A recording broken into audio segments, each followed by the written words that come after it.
성경 봉독하겠습니다. 창세기 9장 18절부터 27절까지입니다. 제가 봉독하겠습니다. 방주에서 나온 노아의 아들들은 셈과 함과 야벳이며 함은 가나안의 아버지라. 노아의 이 세 아들로부터 사람들이 온 땅에 퍼지니라. 노아가 농사를 시작하여 포도나무를 심었더니 포도주를 마시고 취하여 그 장막 안에서 벌거벗은지라. 가나안의 아버지 함이 그의 아버지의 하체를 보고 밖으로 나가서 그의 두 형제에게 알림해 셈과 야벳의 옷을 가져다가 자기들의 어깨에 메고 뒷걸음쳐 들어가서 그들의 아버지와 하체를 덮었으며 그들이 얼굴을 돌이키고 그들의 아버지의 하체를 보지 아니하였더라. 노아가 술이 깨어 그의 작은 아들이 자기에게 행한 일을 알고 이에 이르되 가나안은 저주를 받아 그의 형제의 종들의 종이 되기를 원하노라 하고 또 이르되 셈의 하나님 여호와를 찬송하리로다. 가나안은 셈의 종이 되고 하나님이 야벳을 창대하게 하사 셈이 장막에 거하게 하시고 가나안은 그의 종이 되게 하시기를 원하노라 하였더라. 이 시간 황원 목사님께서 아버지의 아들이라는 주제로 말씀을 전하시겠습니다.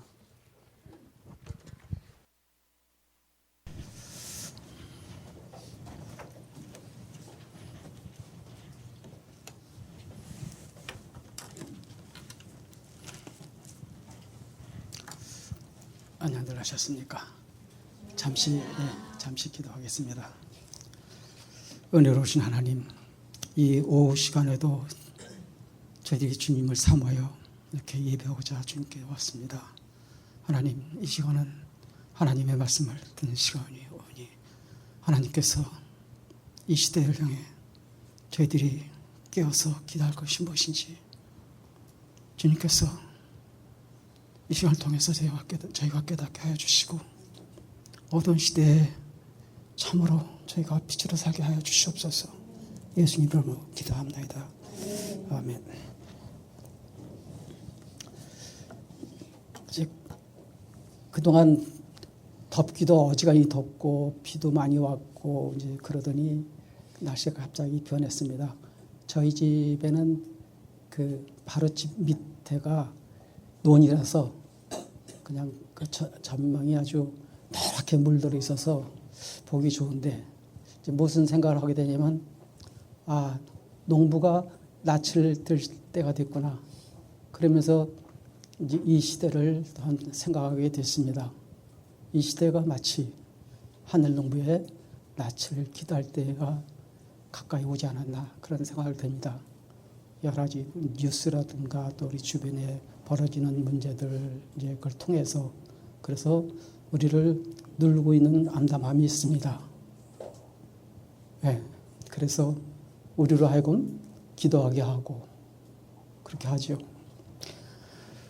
오늘 이 노아와 그 아버지와 아들에 관한 제 말씀을 묵상하는 가운데 우리가 지금 어느 위치에 와 있나 어디쯤 와 있나 이렇게도 또 생각을 해봤습니다. 오늘은 설교 말씀은 뭐 짧게 한 5분이나 뭐 그 정도 할 것 같은데요. 근데 이제 서론이 좀 길어서 그렇죠. 뭐 그 말이긴 하지만. 자, 그러면 오늘은 좀 뭔가 이렇게 써가면서 그려가면서 이렇게 좀 이제 해보도록 하겠습니다. 그런데 보이나요? 이렇게 여기 있으면 저희들 끄지 끌어낼까?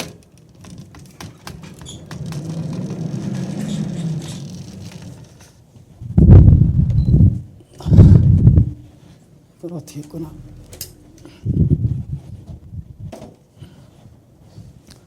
보이십니까 잘?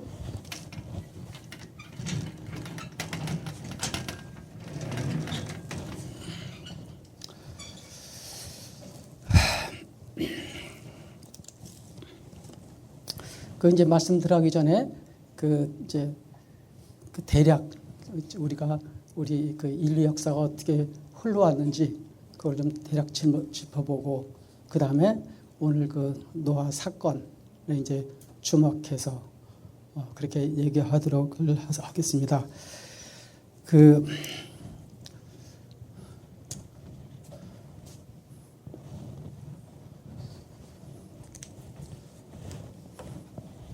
에덴 동산에 아담이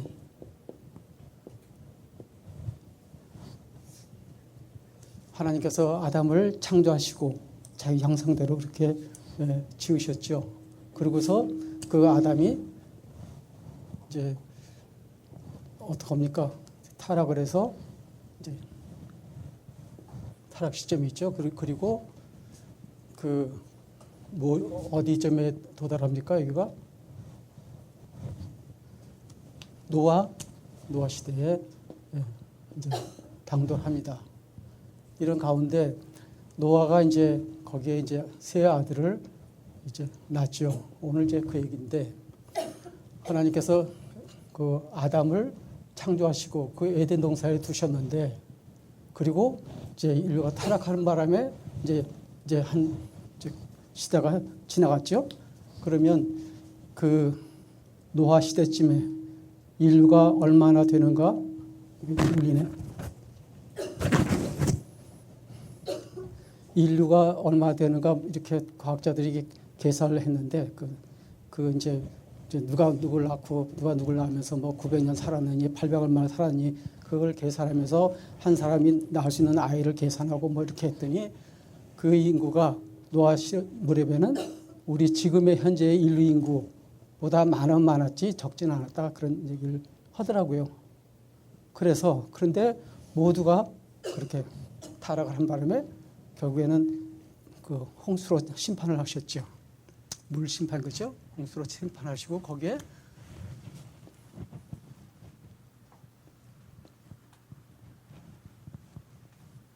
제가 그림이 좀 서툴러서 여기 이제 방주입니다. 어쨌든 잘 봐주세요.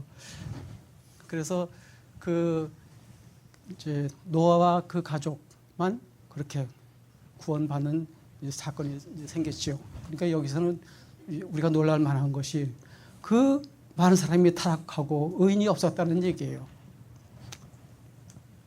그리고 또 시간이 흘러서 이제 얘기하자면 어떤 뭐가 나옵니까?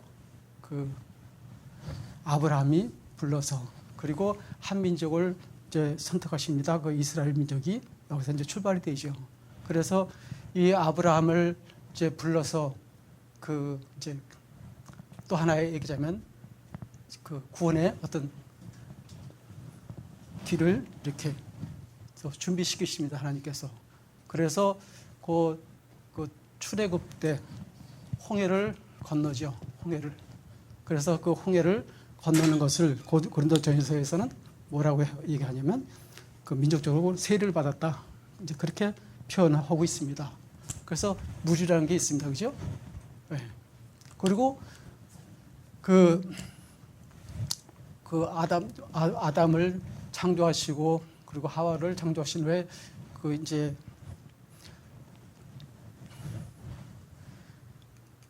뭐라고 하십니까?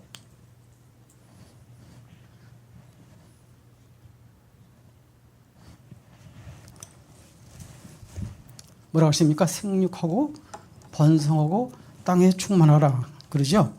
예. 그래서 그 말씀이 생육하고 번성하고 땅에 충만하는 이 말씀이 여기 와서 다시 또 시작합니다. 이 말씀을. 여기 와서 반박을 해요. 그러니까 이제 새 출발이죠. 이때 와서. 예. 그래서 그 노아 시대에 얘기하자면 그 생육하고 번성해서 땅에 충만하는 그런 하나님의 얘기하자면 그런 명령을 또 이제 받게 됩니다. 그런데 오늘 이제 말씀을 나오는 그 얘기를 좀 다시 이걸 좀 정리해 보자면 그 아담에게 우리가 이제 여기 창세기에서 나왔던 얘기를 배경을 좀 설명하려고 그러니까요. 그 아담이 있고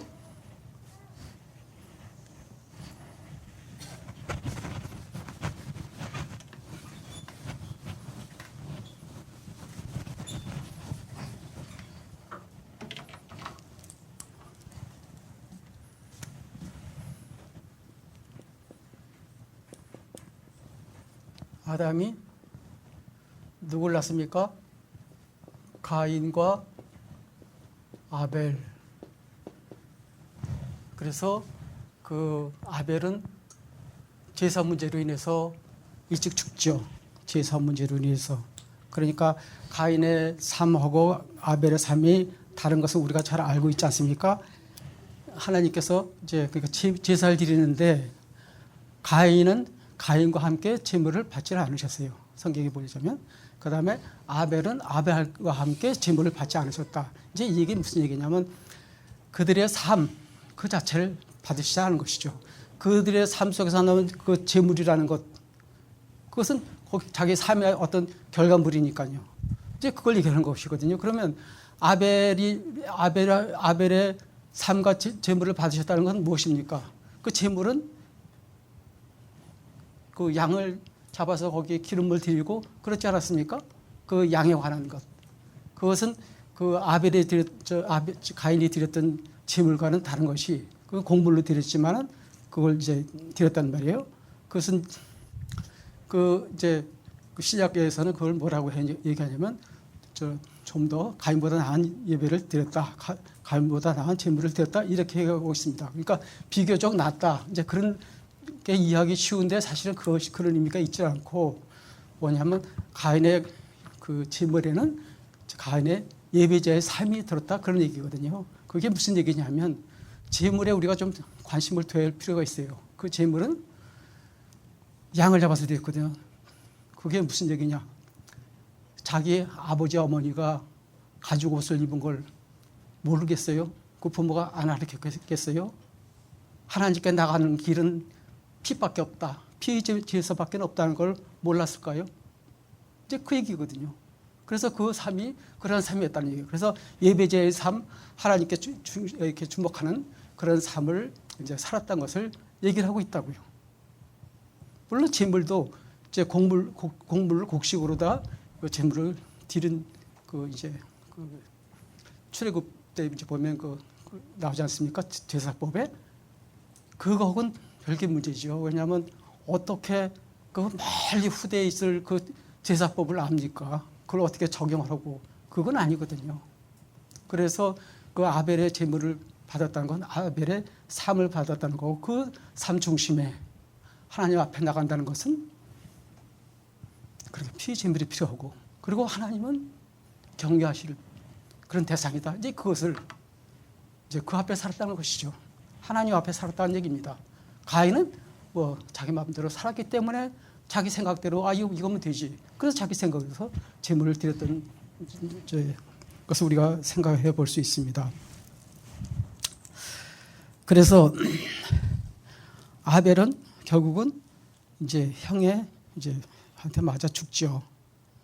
그렇게 해서 자기가 죽은 것은 그 제물을 드린 것, 바로 하나님께서 기뻐 받을 그 제물을 드림으로 인해서 자기도 죽었다는, 그러니까 자기 삶 자체가 그 전부가 제물처럼 그렇게 드려졌다는 얘기가 됩니다. 이 점에 우리는 주목할 필요가 있고요. 그래서 가인이 낳은 아들이 누굴 낳습니까? 가인이 에녹을 낳죠. 에녹을 낳아서 그 다음에 가인이 성을 짓고 그리고 그 에녹이라고 이름을 붙입니다. 그래서 여기 에녹이라는 이름이 등장하는데 그러니까 성을 쌓았다는 건 뭐냐면 뭔가 지키겠다는 것이죠. 지키고 또 하나는 침략하겠다는 거예요. 뺏어오고 전쟁이 터지면 이렇게 못 들어오게 하겠다는 그거거든요. 이제 그러한 이제 얘기자면 가인의 후손들은 그 길로 달려갑니다. 그렇게 해서 그 에녹의 뭐 이제 누가 누굴 낳고 하다가 누굴 낳습니까?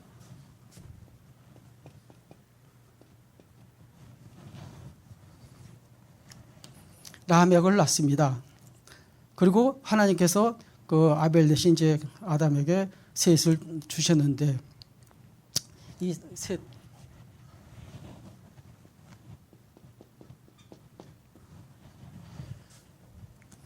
근데 오늘 그 말씀에 보니까는 5장에 보니까는 아담의 계보라고 하면서 셋을 얘기를 합니다. 그러니까 아담의 계보는 가인은 아니다 그 얘기죠.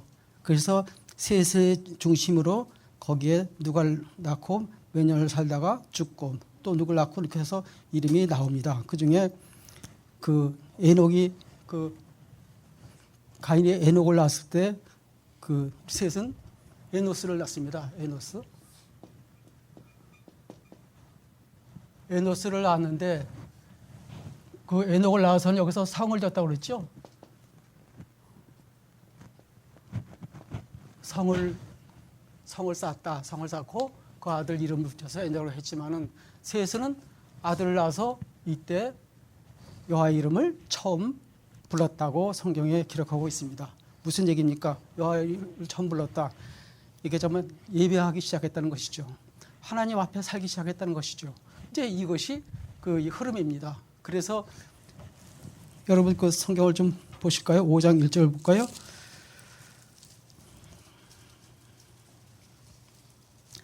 그 앞에 26절부터 보십시다. 셋도 아들을 낳고 그의 이름을 에노스라 하였으며 그때 사람들이 빌어서 여호와 이름을 불렀더라. 그리고 5장 1절에 들어가서 이것은 아담의 계보를 적은 책이니라. 하나님이 사람을 창조하실 때 하나님의 모양대로 지으시되 남자와 여자를 창조하시고 이제 이렇게 이름 나오지 않습니까? 그리고 그 4절에 가니까는 아담이 셋을 낳은 후 그래 놓고서는 이제 그 아담의 계보라고 해가지고 그 이제 셈과 그다음에 에노스 그리고 뭐 게난 뭐 이렇게 해서 이름이 이제 흘러나옵니다. 그리고선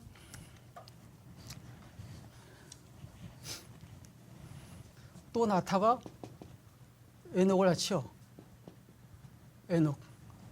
근데 이 신기하게도 가인의 아들 가운데도 에녹이 있고 그다음에 셋에게도 에녹이 있다는 것이죠.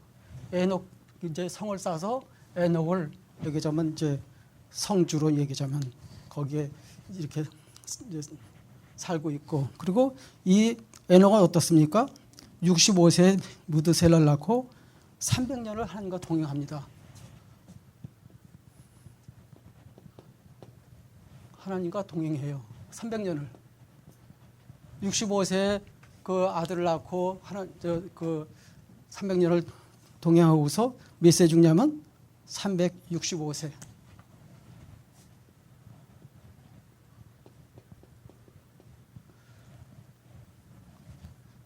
그런데 이 가인의 계보를 보면은 가인의 보면 누가 누굴 낳고 누가 누굴 낳았다고만 그런 얘기 있으면서 어떤 이제 사건이 터진 것을 이렇게 기록하고 있고 그 다음에 그 셋의 그 계보를 보면은 누굴 낳았는데 몇 살까지 살다가 죽었다. 그다음에 누가 낳았는데 몇 살까지 살다가 죽었다. 그러니까 몇 살까지 살다가 죽었다. 이렇게 해서 반복에 나옵니다. 보실까요? 4장에 볼까요?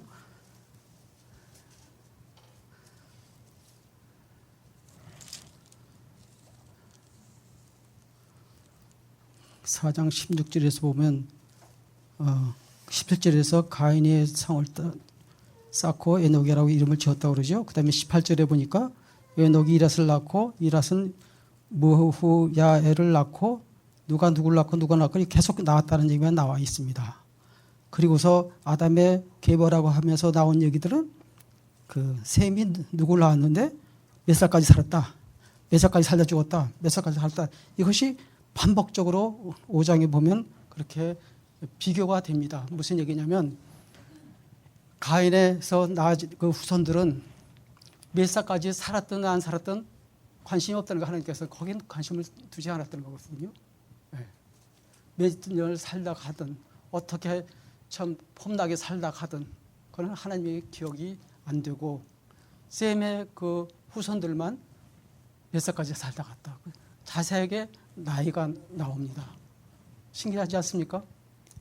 왜냐하면 그 몇 살까지 살았다는 것은 무엇을 얘기하냐면 하나님 앞에 살았다 그것이거든요. 하나님께서 기억했던 삶이라는 그런 얘기입니다. 아벨이 그렇게 죽었던 것처럼 그 대신 나왔던 그 셋을 통해서 그들에게 삶을 하나님께서 기억하셨다는 얘기예요. 몇 살까지 살았다. 몇 살까지 살았다. 그런데 보니까 에녹 위에도 이렇게 에녹이 있지만 공교롭게도 그 셋도 에녹을 낳았는데 여기는 300년 동안 하나님과 동행하다가 365세에 이제 죽었다. 이제 그렇게 나오지 않습니까? 365 이게 참 숫자가 참 묘합니다. 365 그러면 1년 아니겠습니까? 365년 그러면 365일을 365번 살다가 갔다.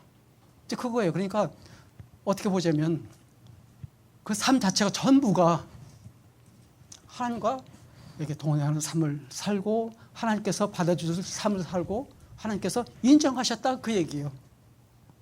그래서 이 나이의 의미가 거기에 있습니다. 제가 이제 이거를 준비하면서 이제 들여다보다가 이제 이 사실을 발견했어요. 여기는 나이들이 있네. 죽은 나이가. 그런데 왜 죽은 나이가 왜 필요할까? 그건 죽은 나이가 아니라 그렇게 살았다는 것. 그 삶이 하나님 앞에 살았던 것을 이게 좀 창세기 기자는 이렇게 기록을 해놓았던 것이죠. 그것에는 성령께서 그런 그 역사하시고 그 섭리하심이 있었다고 우리는 그러고 믿고 있습니다. 그래서 에녹이 낳은 게 누구냐면 65세에 무드실라를 낳았는데 그가 낳은 것이 누구냐면 라멕이다. 이제 그 얘기거든요. 그래서 에녹도 무드셀라를 낳고 그리고 그가 얘기하자면 라멕을 낳았다. 그럼 뭐 여기도 라멕이 있고 여기도 라멕이 있어요. 이렇게 평행선을 갑니다. 가인의 그 후예 중에 라멕 유명한 사람입니다. 이 사람은 이제 성경에 나타나는 그러니까 그 가인 외에 그 두 번째로 살인을 했던 인물이죠. 소년을 죽였어요. 자기 아내들한테 이제 뭐 자랑 삼아 노래를 하고 있죠. 내가 상처받은 걸 인해서 아마 어떻게 하다가 이제 자기를 좀 건드렸든지 어떻게 실수를 해서 몸에 기스가 났겠죠. 그래서 내가 그 소년을 내가 죽였다. 이것은 이제 아내들한테 얘기하는데 그때 아내가 두 사람이에요. 그죠? 두 아내를 얻었다. 그러니까 일부 다처제를 시작했던 인물이 바로 그 라멕이죠. 그죠? 그리고 똑같은 라멕, 셋에서 나온 라멕은 몇 세를 살다 죽었냐면 성경 볼까요? 어디 있죠? 몇 세입니까? 777세. 여긴 777세라고 이렇게 기록을 남겼습니다. 777. 7자 그러니까 완전한 숫자를 이렇게 반복해서 되어진 그 나이가 얘기하는 것 뭐냐면 그렇게 완전한 얘기하자면 온전하게 하나님께 이렇게 인정받는 삶을 살았다. 그 얘기가 여기에 담겨 있습니다. 그러니까 그 두 라멕, 가인의 라멕하고 또 셋이 낳은 그 계통의 라멕의 차이가 이런 차이라는 거죠. 하나는 얘기하자면 일부 다처제를 처음 시작했던 인물이면서 살인자다. 그리고 또한 셋의 라멕은 누굴 낳냐? 그가 바로 노아를 낳았다는 것이죠. 이제 여기에 우리가 오늘 말씀에 이제 들어가고자 하는 얘기가 여기에 있습니다. 그래서 노아를 낳았는데 여기 보면 노아는 9절 볼까요? 6장 9절. 이것이 노아의 족본이라 노아는 의인이요. 의인이라고 하지 않습니까? 당대의 완전한 자라. 그리고 그는 하나님과 동행하였으며 그러니까 하나님과 동행한 사람 중에 한 사람이죠. 이 하나님과 동행했던 사람이 누굽니까? 에녹이잖아요. 에녹이 그 360세를 살다가 죽음을 보지 않고 하나님께 바로 갔던 인물입니다. 그래서 하나님과 동행했던 인물이 누구냐? 그 이제 창세기에서 나타나는 인물을 보자면 아벨이 그랬고요. 그 다음에 그 에녹이 그랬고요. 그리고 노아가 그랬다는 얘기예요. 그래서 분명히 우리가 금방 읽은 대로 9장 6절에 보면 그는 하나님과 동행하였으며 하나님과 동행했다 그런 얘기입니다. 그럼 이 시대에 하나님과 동행한다는 게 과연 쉬웠을까? 우린 아까 금방도 얘기했지만 그때는 인류가 지금 인류 못지않은 그 어마어마한 숫자가 있었고 그들이 문화가 어떻겠어요? 타락할 대로 타락했겠죠. 그것을 좀 볼까요? 6장 1절에 봅시다. 사람이 땅 위에 번성하기 시작할 때에 그들에게서 딸들이 나니 하나님의 아들들이 사람의 딸들의 이름을 아름다움을 보고 자기들이 좋아하는 모든 여자를 아내로 삼는지라. 이제 이 당시의 어떤 죄악성입니다. 하나님의 아들들 그리고 사람의 딸들 이게 좀 난해한 것 같아도 이게 무슨 얘기냐면 하나님의 아들 그러니까 셋의 계보로 이렇게 하나님 옆에 인정받고 살던 그 이 사람들을 얘기하고 있습니다.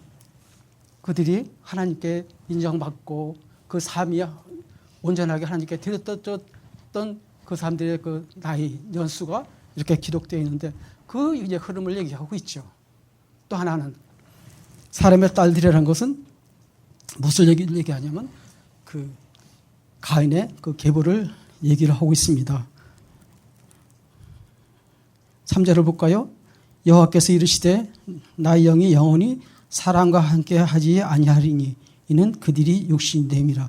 사람과 함께 하지 않는다고 이렇게 나오지 않습니까? 네. 그래서 육신이 되었다. 뭐냐면 그 하나님의 아들들도 결혼을 하거나 그렇게 상대자를 그 아름다움만 찾고 겉모습의 아름다움에 빠져서 그리고 자기 마음에 드는 대로 그죠?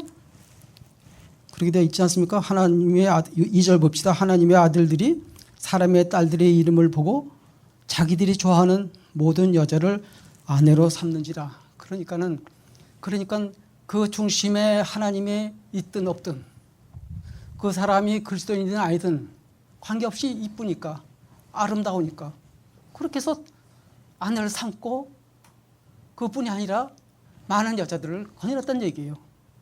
이것이 오늘의 현상과 어쩌면 이렇게 똑같을지 모르겠다는 얘기죠.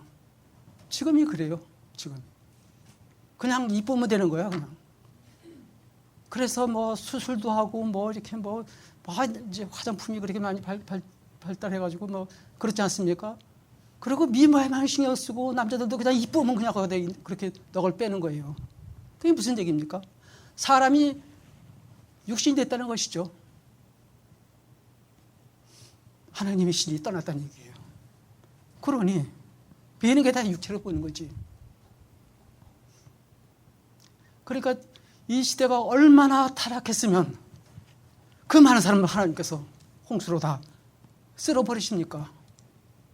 그 많은 사람을 남김없이. 제가 서두에도 얘기했지만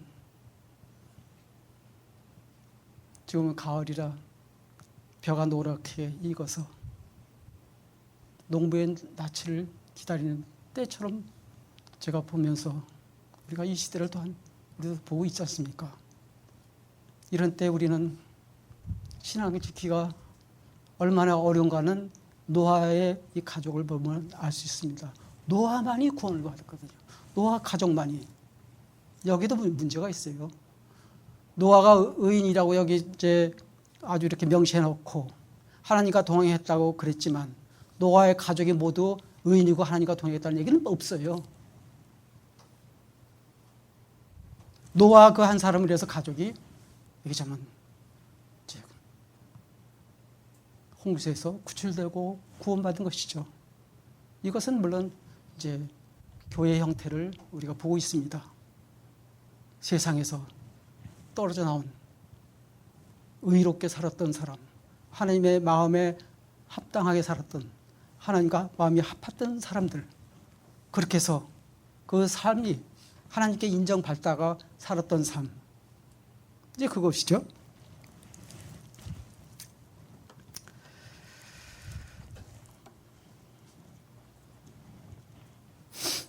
그래서 하나님께서 그 지상의 모든 생명과 호흡하는 것과 모든 그런 그 사람들은 그렇게 수장시키고 그러고서 노아에게 새로 명령한 것은 생육하고 번성하고 땅에 충만하라, 이제 그러한 명령을 다시 받습니다. 그러니까 다시 이제 시작하는 것이죠. 아담의 비롯해서 그 후예들은 실패를 했기 때문에, 그 이유는 그 에덴 동산에서 범죄를 했기 때문에 그렇죠. 그렇게 보자면 여기에 몇 사람의 인물들을 좀 생각할 수 있습니다. 아담을 생각하자면요, 아담은 하나님과 동행에 실패를 했죠. 네. 뱀의 유혹에 넘어가서. 그 다음에 또 한 사람 아벨은, 그 사람은 목숨을 내고, 뭐냐면 형의 성질을 알거든. 성이 어떤 사람인 걸 알거든요. 혹시 이 예배가 문제돼서 내게 어떤 문제가 생길지도 몰라. 혹시 어떡하다 내가 형한테 맞아 죽을런지도 몰라. 그러나 그건 난 관계없어. 나는 하나님께 예배제를 삶을 바르게 살아야겠다는 그런 마음을 가지고 있었기 때문에, 그 아벨은 하나님과 동행했다는 이름은 없지만 그 삶 자체가 동행하고 있었음을 드러내고 있죠. 또 하나는 이제 에녹이지 않습니까? 그는 죽음을 보지 않고 하나님과 동행함으로써 그냥 이제 하늘나라에 갔다. 그 다음에 노아는 이제 특별한 경우죠. 이거는 이 사람은 이제 얘기하자면 새로운 인류를 시작하는, 아담의 위치에서 그 노아가 얘기하자면 새 시대를 여는 그런 위치에 들어섰다는 것이죠. 그래서 아담에게 명령하셨던 생육하고 번성하고 땅에 충만하라는 그 명령을 노아는 그걸 짊어지고 이제 새 시대를 열어야 할 때인데, 근데 여기 문제가 생겼죠. 아까도 얘기했지만은 그 의인은 노아였지 그 가족들은 아니었다는 얘기죠. 그들은 아버지의 그 방주를 짓는 동안 아버지에게 순종해서 그렇게 그것을 함께 일어났던 가족입니다. 어떤 의미에서는 참 위대한 가족이라고 할 수 있죠. 그렇지 않습니까? 자, 그림 한번 볼까요?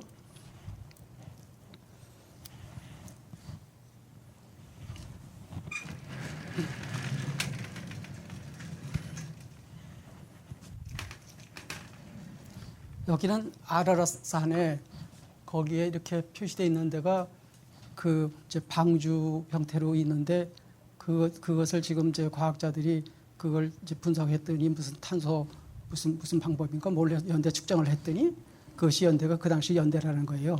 근데 뭐 이제 그래서 사진 찍은 걸 제가 이제 봐서 여러분한테 한번 설명할 겸 이제 보여준 거고요. 그 다음 걸 한번 봅시다.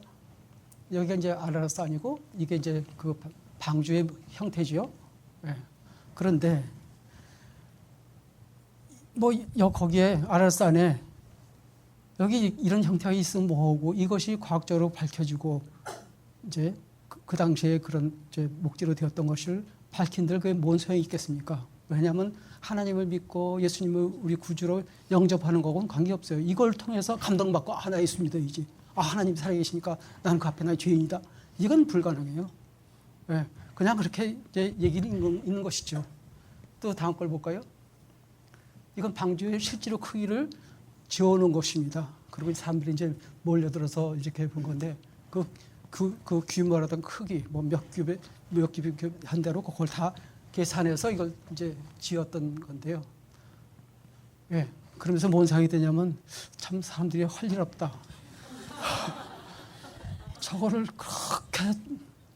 저거를 지은다고 지은 사람이 구원받을까? 난 별 생각이 달달 들더라고요. 그 다음 걸 한번 볼까요? 네, 이게 저번에 한번 소개했던 그림, 르네 마그리트의 위대한 가족. 왜 위대하냐 하면은 그 수많은 그 인류가 다 수장할 때 거기를 뚫고 나왔던 믿음의 사람들이기 때문에 이제 그 얘기를 하고 있죠. 그래서 비둘기를 띄웠더니 아직도 그 구름이 거치지 않고 어두운 그 가운데도 비둘기가 띄웠더니 그곳에 얘기하자면 새 하늘이 열리는 것을 이렇게 묘사를 했는데, 비유적으로. 자, 그건 끄고 또 말씀을 보도록 하겠습니다. 그래서 그러면 얼만큼 이제 그 시대가 이제 그렇게 악했냐? 우리는 금방 얘기를 했죠. 그들의 어떤 부도덕한 그 어떤 성문화라든가 얘기하자면 그런 가정관이라든가 뭐 이런 것 이제 그것이 타락할 대로 타락해서 이제 더 볼 수가 없으니까 하나님께서 이제 사람을 지은 것을 한탄하시고 뭐 그렇게 후회하셨다는 얘기가 있습니다. 물론 하나님께서 뭐 후회가 어디 있고 뭐 그게 어디 있겠어요. 인간적인 입장에서 이렇게 수사적인 표현을 했던 것이죠. 그래서 우리 금방 이제 본 대로 가인은 누가 누구를 낳고 낳고 하다가 그냥 사라져 버리고 아담의 계열로 해가지고 셋의 그 후손들은 낳았는데 몇 살까지 살다 죽었더라. 낳았는데 몇 살까지 살다 죽었더라. 몇 살 그렇게 해서 그들의 삶이 하나님께서 인정하셨다. 이제 이거 중요하거든요. 여기 보면 에녹은 65세에 무드셀라를 낳고 300년을 하나님과 동행하다가 하늘나라에 갔어요. 이게 무슨 얘기냐면 우리가 그냥 잘난 자고 태어나서 그저 열심히 살다가 어떻게 하다가 우리가 예수님 영접하고 우리가 구원받은 거야. 아, 그랬더니 기쁜 거야. 내가 그전에는 몰랐는데. 그래서 그저 하나님이 기쁘고 하나님을 영광을 위해 살아보고 오려고 우리가 그렇게 살지 않습니까? 그 삶을 하나님께서 기억하신다는 것이죠. 그리고 그 삶이 변치 않도록 세상 끝날까지 우리와 함께 하신다고 약속하셨습니다. 그래서 우리 가운데 성령을 주신 것이죠. 우리는 그 성전 아닙니까? 우리가 살아가는 것은 그 성화되어지는 그 과정 속에 우리가 살아가고 있는 것이죠. 그러면 여기서 보면은 이제 함이 여기 다 안 썼구나. 좀 지우고 다시 합시다.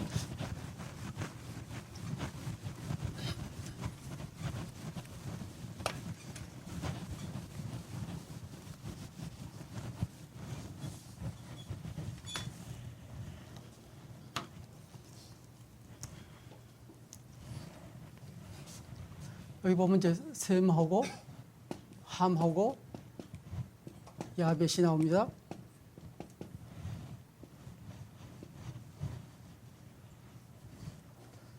그래서 물론 이제 셈은 이제 그 후손을 통해서 이제 아브라함이 등장이 되지요. 아브라함이 이제 등장하고 그 다음에 함에게서는 이제 아들이 여기서 나옵니다.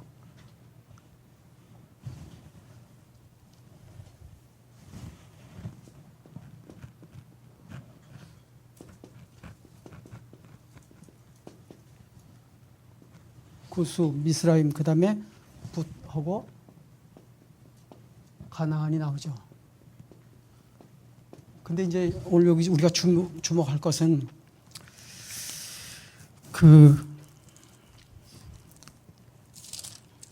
9장에 오늘 본문으로 들어가 보도록 하겠습니다. 거기 보니까는 9장 18절에 방주에서 나온 노아의 아들들은 셈과 함과 야벳이며 함은 가나안의 아버지라 이렇게 되어 있죠. 가나안의 아버지. 그 가나안의 아버지라는 얘기가 나오고 22절에 보니까 가나안의 아버지 함 그리고 또 같은 말이 나옵니다. 그러니까 함 얘기에 이제 붙어서 그렇게 나오죠. 25절에 보니까 이르되 가나안은 저주를 받아. 이제 가나안에 아주 집중이 됩니다. 오늘 우리가 저 본문 말씀에는 노아가 이제 그렇게 이제 농사를 시작해서 포도나무를 심고 그리고 이제 그 포도주를 만들어서 장막 안에서 마셨는데 너무 취해서 그냥 더우니까 휘휘 집어던지고 옷을 벗었다 이제 그 얘기예요. 예. 그러니까는 이 그림이 어디에서 연상해 볼 수 있냐면은 에덴 동산 사건하고 많이 이렇게 관계져서 생각해 볼 만한 얘기죠. 그렇게 벗었어요. 그러니까 원인 제공은 그 노아가 했죠. 술 취해서 하면은 이성을 잃고 뭐 벗었는지 입었는지도 모르고 이제 이런 거예요. 그러니까 노아가 의인이었다 하더라도 역시 인간은 나약하다는 것이죠. 근데 문제가 여기서 발생되는 건 아버지와 아들 관계가 여기서 벌어집니다. 그래서 이제 그 아들이 가서 함이 가서 이제 들여다보고선 아버지가 그냥 홀랑 벗고 이제 술이 취해서 이렇게 자는 걸 보고 형제들한테 가서 이제 일을 바친 거예요. 내가 그냥 거기 갔다가 아버지가 술이 취해서 그냥 하체를 들어놓고 자는 걸 내가 봤지. 얘기하자면 그렇다는 거죠. 성경에 그렇게 써있다는 얘기는 아니고. 그렇게 해서 형제들에게 그 얘기를 했습니다. 그런데 그 사실을 나중에 알고서 25절에 가나안은 저주를 받아. 그래가지고 가나안을 저주를 해요. 왜 함이 죄를 져놓고 그 아들한테다가 그러시는지 우리가 좀 생각할 문제가 있습니다.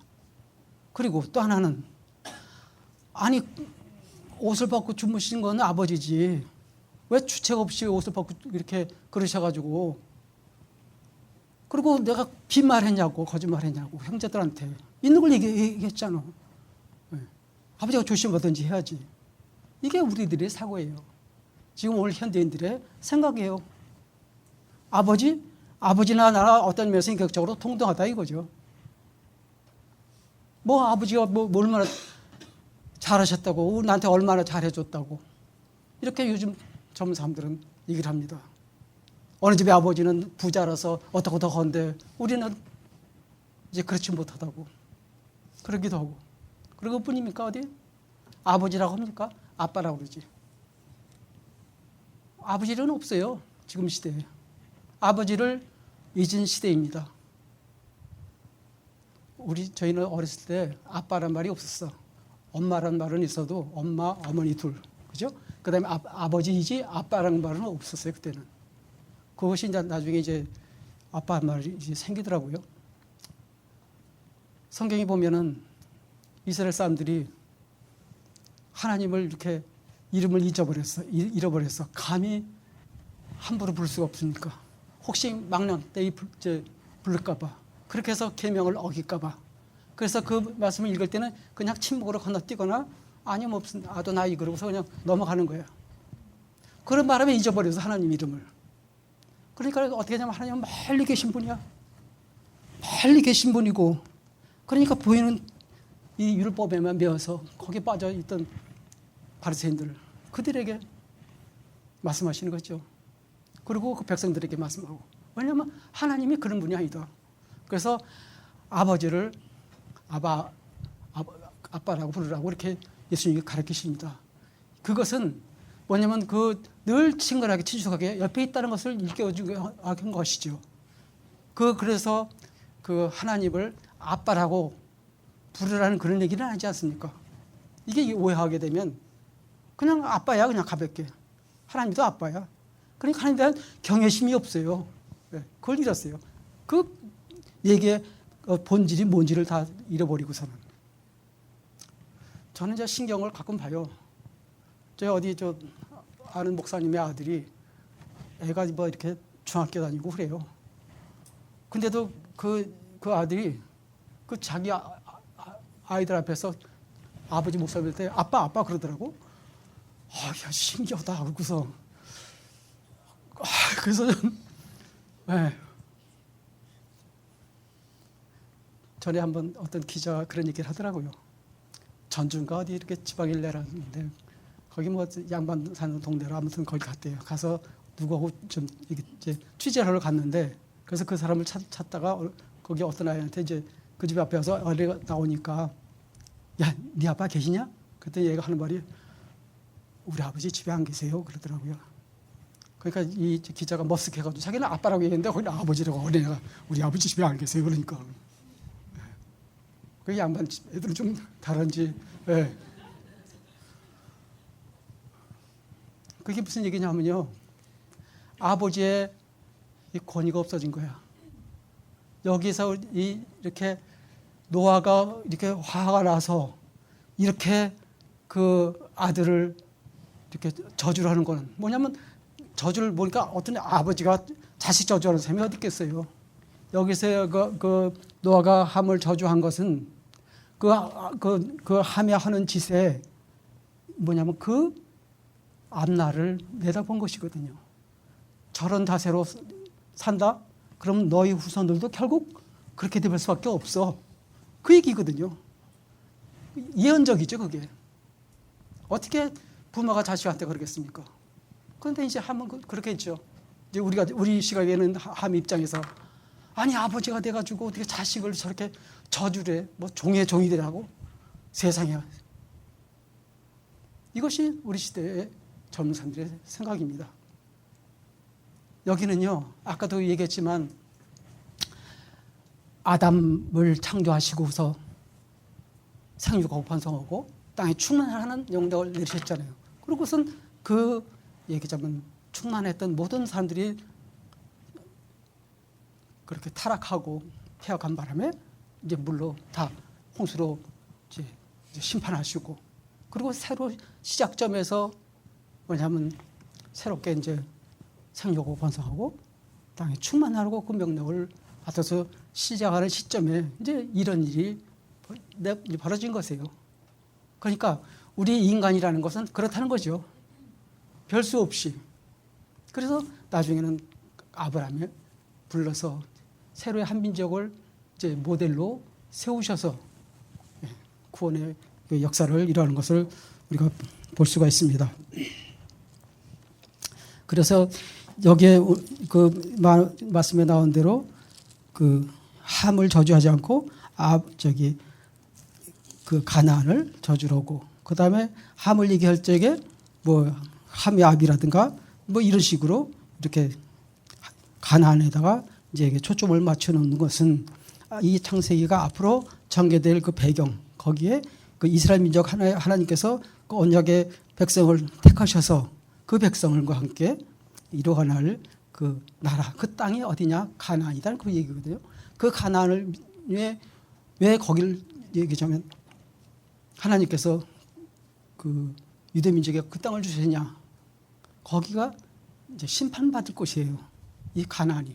거기가 온갖 그런 우상 숭배가 아주 횡행됐었고, 그리고 음란한 제사가 아주 곳곳에서 벌어지고 그런 것이거든요. 그래서 그들이 죄악이 가득 찰 적에 관영할 때 그 시점에 하나님께서 출애굽을 시켜서 거기를 정복하게 하십니다. 이 얘기가 그러니까 뒤에 있기 때문에 앞서서 이 얘기가 이렇게 이제 뭐랄까 이제 시그널로 이렇게 이제 보내지는 것이죠.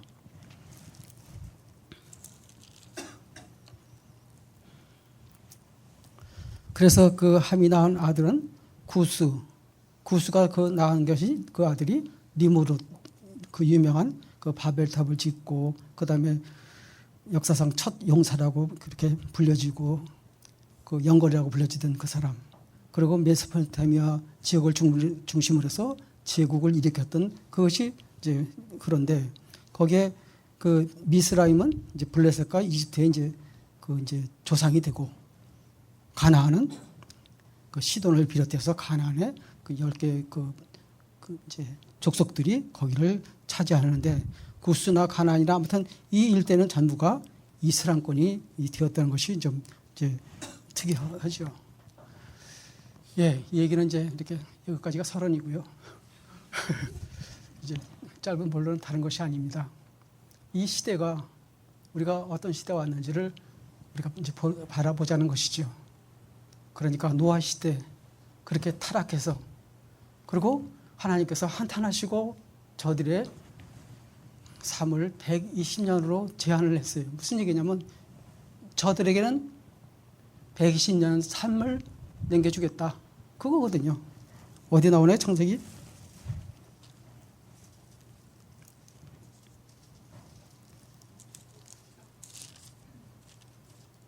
그래서 그 120년이라는 건 뭐냐면, 그래서 그것이 노아가 방주를 짓기 시작해서 120년이 걸렸어요. 그 120년을 얘기하는 거군요. 그거 질 동안까지는 내버려 두겠다. 그 질 동안 120년이라는 것은 뭡니까? 우리 지금을 현대인 같으면 한 인간의 전 삶이에요. 우리의 삶이 어떤 면에서는 살아있는 목적이 우리를 회개하게끔, 기회를 주시고 하나님께 돌아가게 하자는 그것이거든요. 그래서 그 110년 동안을 노아는 그 방주를 짓느라고 망치질을 수없이 두드리면서 그 시대에 회개를 외쳤던 것이죠. 그렇게 110년 기회를 주고 그들은 그래도 돌아서지 않고 결국에는 그렇게 멸망당하고 말았습니다. 이 시대가 이제 그런 시대가 너무 흡사하기 때문에 사람들이 자기 좋아하는 대로 이쁜 사람 선택하고 또 여자들은 남자들이 능력이 있나 돈 많은가 집안이 어떤가 이거 따지는 거 그 외에는 관심이 없어요. 신앙에도 관심이 없는 거예요. 그런데 이게 슬그머니 교회 안에도 그런 풍토가 돌아왔더라고요. 권사님 아들 있지 누구 집 딸 있지 이래가지고 이렇게 얘기하면서 뭐해? 뭐 좀 잘 나가? 근데 그 집 그 부모가 뭐 이렇게 집한테도 못 써줄 거라며 뭐 이런 얘기예요. 흔하게 돌아다녀. 신앙에 관심이 없어지는 그런 시대가 와 있다고요. 그런가 하면 그저 쉽게 이해하고 물론 어쩌다가 이해할 수밖에 없는 상황이 있겠죠. 우리가 이해할 수 없지만 왜? 어떡하다 이혼을 당하는 경우도 있고 그럴 수가 있잖아요. 그렇게 해서 그랬으면 성경 말씀대로 혼자 살아야죠. 그런데 자기가 버리고도 또는 이혼당하고도 또 새 사람을 찾겠다고 재혼을 하고 이것이 당연한 것처럼 이렇게 교회 안에서 슬그머니게 들어와 있고 거기 있다는 얘기예요. 그 전에 어느 교회라면 여러분이 다 아시겠지만 서울에 아주 유명한 어느 교회 역사 깊은 그 교회 그 목사님이 이제 상처를 하고서 결혼을 하게 했는데 그 유명한 어느 여변호사 제가 이름을 참 얘기는 안 하겠지만 아무튼 그런 문제로 인해서 한때 시끄러운 적이 있었습니다. 네. 근데 지금은 그게 어때서 이제 이렇게 돼버린 거예요. 우리 이 어두운 시대에 어둠 앞에서 그러니까 빛 앞에서 어둠은 별거 없어요. 사실은 우리가 바르게 살려면 가정에서부터 제가 지난 한 달 전에 와서 그 얘기 했었죠. 그 아담의 그 얘기를 하면서 그 가정을 얘기하면서 그 삼일체 얘기를 했었습니다.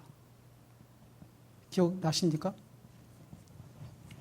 내재적이고 교호적인 그러니까 끊어질 수 없는 그런 일체된 그것이 하나님의 형상인데 그것을 하나님의 형상대로 아담과 하와를 창조하셨다. 우리를 창조하셨다. 그것이거든요. 그게 가정이라고요. 이것이 회복되는 것이 이것이 회복되고 하나님과의 관계가 회복되는 것이 그것이 교회고 예수님께서 그걸 이루기 위해서 이 땅에 오셔서 그렇게 권한을 받으시고 죽으신 거란 말이에요. 그렇게 해서 우리는 하나님 통치 안에 들어가면 가정이 화복될 수밖에 없죠. 그것은 하나님께서 바라시는 이거잖아요. 어린 양의 신부로서 우리를 부르시는 거거든요.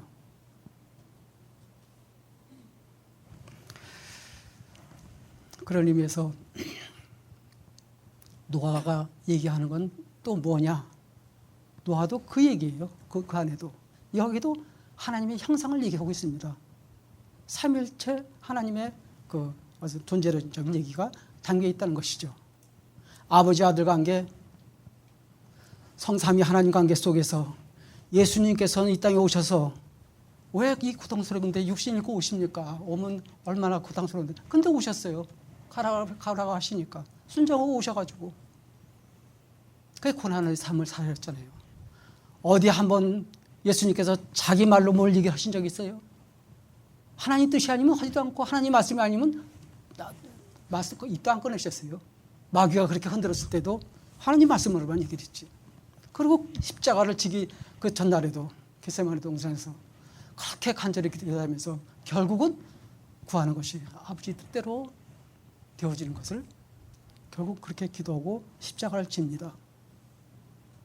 예수님도 하나님이고 성부님도 하나님이신데 그 수치스럽고 이런 그 십자가를 지신다는 얘기예요. 아버지 아들 관계가 거기에 있습니다. 여기서 얘기하는 우리 본문에서 얘기하는 게 바로 그 얘기거든요. 노아의 아들 관계가 그거예요. 그런데 왜 아버지가 왜 술 취해가지고서 그렇게 주체 없이 왜 옷을 벗어가지고 왜 그러고선 오히려 그걸 내가 얘기했다고. 아, 내가 거짓말을 얘기했나? 왜 나보고 그렇게 저주는데 왜 저주 난 나보고 왜 내 자식들한테다 그렇게 해? 어떻게 그럴 수가 있어? 그 얘기가 아니란 얘기죠. 아버지와 아들 관계는 그건 아닙니다. 그래서 우리는 가정에서부터 아버지와 아들과의 관계가 질서가 정확히 있어야죠. 아버지의 존재가 누굽니까? 그분은 아빠가 아닙니다. 더러는 우리 아빠이죠. 친근하게 지내야 되니까. 그러면서 또 한편으로는 그분은 아버지예요. 공경의 대상입니다. 십계명에 제일 먼저 그 사람에 관한 계명 중에 첫 번째가 그거 아니에요? 너희 부모를 공경하라. 부모를 공경할 수 없는데 어떻게 하나님을 경외한다? 그건 거짓말이죠. 거짓말. 그래서 우리는 가정에서부터 그거를 이제 좀 자리를 찾아야 됩니다. 제대로. 아버지는 아버지 자리를 찾아야 되고, 아버지가 나한테 뭘 해줬어? 아버지가 나한테 이렇게 섭섭한 거 했었지. 그때 내가 억울하게 나를 때려 죽이기도 하고 뭐 이러고 저러고 했지. 그거 아니지 않습니까? 그분은 아버지예요. 그분이 잘못했든 안 했든 간에 그분은 아버지예요. 적어도 우리는 그렇게 어렸을 때 그렇게 알고 살았거든요. 제 얘기를 해서 좀 죄송합니다만, 제가 초등학교 이제 들어갔더니 여기 이렇게 손수건 하나 이렇게 딱 핀을 꼽아가지고 코 흘리면 닦으라고. 그때 하도 코를 흘리니까. 그러고서 이제 이렇게 갔는데 이제 첫 번에 이제 국어를 가르치는데 그 시간에 첫 페이지가 뭐냐면 아버지, 우리 아버지, 어머니, 우리 어머니 그렇게 나와요. 그다음에 딱 넘기고 나면 그다음 장이 왜 이렇게 엊그제 일은 다 잊어버려도 이건 안 잊어버리는 거 몰라. 그다음 페이지는 아버지 학교에 다녀오겠습니다. 어머니 학교에 다녀오겠습니다. 그리고 그다음 페이지는 아가 우리 아가 예쁜 아가 뭐 이렇게 해서 나가요. 그다음에 영희도 나오고 복남이 나오고 이렇게 쭉 나오거든요. 기억력이 좋죠. 그래서 제가 그걸 보고서 이제 깜짝 놀란 거예요. 아버지 어머니 학교 다녀오겠습니다. 이제 안 쓰던 말인데 이제 이게 나온 거야. 그래가지고 고민이 된 거예요. 어린 나이에 이렇게 해야 되는 것보다. 그래가지고 그때가 제가 초등학교 들어가면서부터 존댓말을 그때부터 부모님한테 썼어요. 그게 누가 가르쳐서가 아니라 그래야 될 것 같아. 그러다가 물론 아빠가 없으니까, 아빠란 말은 없었으니까 이제 어려서부터 아버지라고 했지만, 중학교 가서 어머니를 엄마라고 부르던 걸 중학교에서 어머니라고 부르기 시작한 지가 중학교 때부터 이제 그랬어요. 이제 동생들은 안 그런데 저만 이제 그랬죠. 왜냐하면 그래야 될 것 같아서. 그래도 아버지고 어머니인데 그렇지 않습니까? 그분이 나한테 잘해주고 안 해주고 아니죠. 날 섭섭해했다. 이거하고 관계없는 것이라는 얘기죠. 이 안에는 질서가 있다는 것이에요.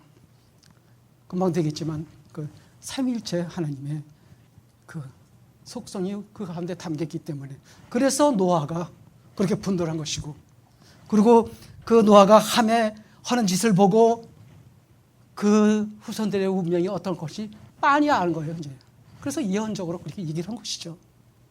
어떤 아비가 자기 자식을 그렇게 저주하겠습니까? 그래서 우리는 부모님께 나이 드시면요 불편해요. 기억력도 떨어지지. 가지고 이제 뭐 몇 번 물어보면 아까 또 얘기했잖아요. 왜 자꾸 몇 번씩 물어보세요? 그러시면 안 됩니다. 10번 물어보시면 10번 대답해야죠. 왜냐면 어렸을 적에 아빠 저거 뭐예요? 뭐다? 그럼 또 물어. 그럼 또 뭐 가르쳐. 그러니까 20몇 번째 또 그러니까 20몇 번째 또 그렇게 그거 뭐다 이렇게 얘기를 했는데, 이제 이게 머리가 크고 나서는 아버지가 잊어버리고 또 얘기할 수 있잖아. 아이고 어저께 얘기했잖아요. 그것 때문에 잘 들으시죠? 왜 그러세요? 그리고 이제 뭘 좀 가르쳐 달면 저번에 얘기했는데 몇 번씩 그래야 알아듣니까 좀 이게 좀 주지 마세요. 이렇게 좀 기억력 좀 찾으시고 어떻게 좀 그렇게 하세요. 이제 왜 웃으십니까? 네. 슬픈 얘기죠. 슬픈 얘기. 슬퍼요. 나이 들면요 밤에 잠이 안 와. 자다가 팔딱 깨. 그러면 한 깜빡 새. 그럼 낮에는 졸려요. 그럼 아무 때고. 그러면 존다고 또 이제 구박을 하는 거야. 자식들이. 그리고 예배당에 오면요 졸게 돼 있어. 그러면 그런가 보다. 노인이니까. 그걸 왜 좋네 저분. 왜 그래? 우리는요 우리 위치를 알아야 돼요. 아버지와 우리 관계. 그래서 우리에게 그러니까 지금 현대인에게는 아빠는 있어도 아버지가 없는, 아버지라고 대접받고 아버지라고 불림받지 못한 슬픈 아버지 시대라는 얘기입니다. 이것은 마치 노아의 그 시대처럼, 그 타락했던 그 시대처럼 하나님의 슬픔이 거기에 담겨 있는 것이에요. 아버지 얘기하니까 그러면 어머니는 어떡하고? 그러지 마세요. 아버지 얘기할 때 거기가 어머니가 포함된 것이죠. 자, 말씀을 마치겠습니다. 기도하겠습니다. 고마우신 하나님, 이렇게 어두운 시대에 저희들이 살고 있습니다. 하나님이여, 어둠의 세력이 교회까지 침범해서 성도들을 흔들고 교회를 흔들려는 이 시대에 저희들이 깨어있게 하시고, 하나님의 그 거룩하심, 하나님의 그 사랑, 하나님의 그 이해할 수 없는 그 삼일체의 그 온전한 그 일체의 정신을 예수님께서는 십자가에 지시기 전에 제자들에게 그렇게 말씀하셨습니다. 아버지와 내가 하나 된 것 같이 저들도 하나 되라고 말씀하셨습니다.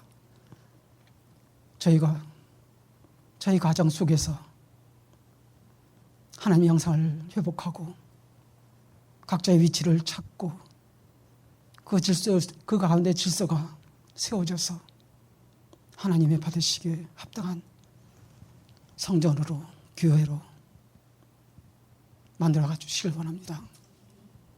아버지 하나님, 저희들이 먼저 견고하게 서서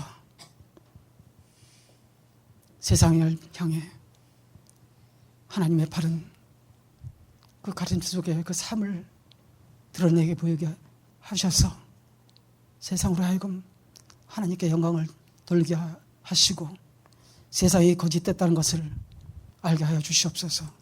예수님 이름으로 기도합니다. 아멘.